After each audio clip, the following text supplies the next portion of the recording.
ಬಹಳ ಕಾಲದ ಹಿಂದೆ ಸಿದ್ಧಾರ್ಥ ಎಂಬ ರಾಜನಿದ್ದ.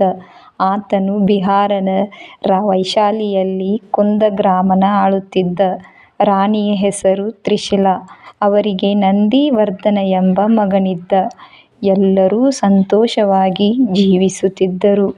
ನಂದಿವರ್ಧನ ಹುಟ್ಟಿದ ಮೇಲೆ ರಾಣಿ ತ್ರಿಶೀಲಾ ದೇವಿಗೆ ವಿಚಿತ್ರ ಕನಸುಗಳು ಬರುತ್ತಿದ್ದವು.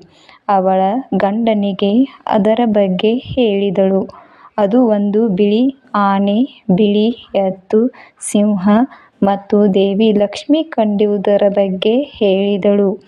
ಒಂದು ಜೊತೆ ಹೂವಿನ ಮಾಲೆ, ಚಂದ್ರ, ಸೂರ್ಯ, ಬಾವುಟ, ಬೆಳ್ಳಿ ಜಹಡಿ, ಕೊಳ್ಳ ತುಂಬ ತಾವರೆ, ಹಾಲಿನ ಸಮುದ್ರ, ರತ್ನಗಳ ರಾಶಿ, ಹೊಗೆಯಿಲ್ಲದ ಬೆಂಕಿ.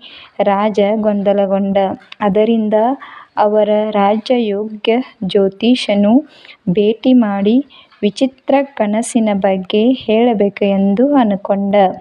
ಮರುದಿನ ಜ್ಯೋತಿಷ ರಾಜನನ್ನು ಭೇಟಿ ಮಾಡಲು ಬಂದ್ರು. ರಾಜರೇ, ರಾಣಿಯ ಕನಸಿನ ಸೂಚನೆ ಏನು ಎಂದರೆ, ಒಂದು ಶ್ರೇಷ್ಠ ಮಗನಿಗೆ ಜನ್ಮ ಕೊಡುತ್ತಾಳೆ. ಆತನು ತುಂಬ ಉತ್ತಮ ವ್ಯಕ್ತಿಯಾಗುತ್ತಾನೆ.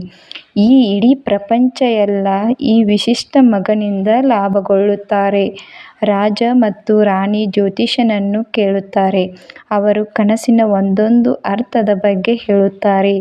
ಬಿಳಿ ಆನೆ ಎಂದರೆ ನಿಮ್ಮ ಮಗ ಜನರನ್ನು ನೋವುಗಳಿಂದ ಹಾಗೂ ದುರಾಸೆಯಿಂದ ಕಾಪಾಡುವವನು.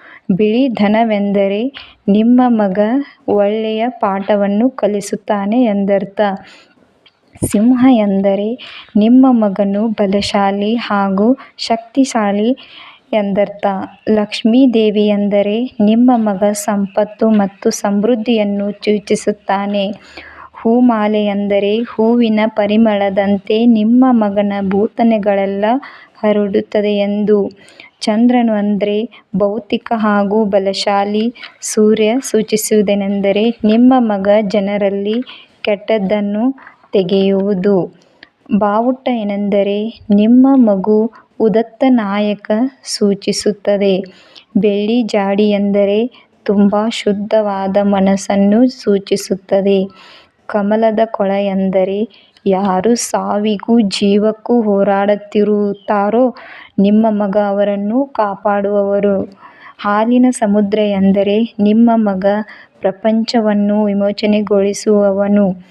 ಆ ರಥ ಏನೆಂದರೆ ಸೂಚಿಸುವುದೇನೆಂದರೆ ದೇವರು ಸಹ ಆತನ ಬೋಧನೆಗಳನ್ನು ಗೌರವಿಸುತ್ತಾರೆ ಎಂದು. ರತ್ನ ವೈಡೂರ್ಯಗಳ ರಾಶಿ ಎಂದರೆ ನಿಮ್ಮ ಮಗ ತುಂಬ ಬುದ್ಧಿವಂತ ಎಂದು ಸೂಚಿಸುತ್ತದೆ.